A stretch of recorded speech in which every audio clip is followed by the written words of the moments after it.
It's important, people, dearest people, it's important to know that what goes on in our mind is not set in stone.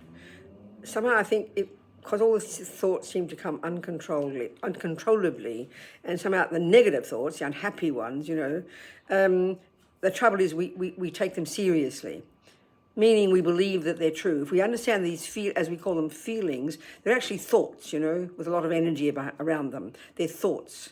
So every thought that you have, you've got to, as much as we can, look at it and see if it's kind of a reasonable thought.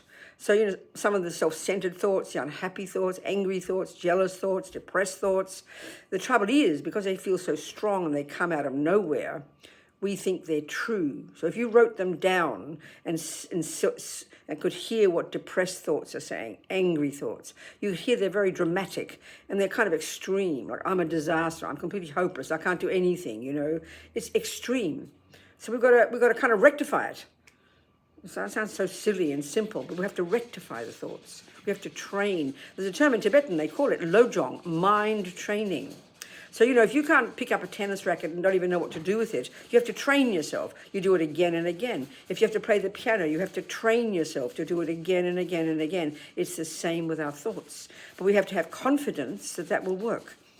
Instead of being overwhelmed, this is how I am, this is it, and it's set in stone, I'm a disaster, and that's it, We have to know we can change our thoughts. Of course, it's a long-term job. We are a work in progress.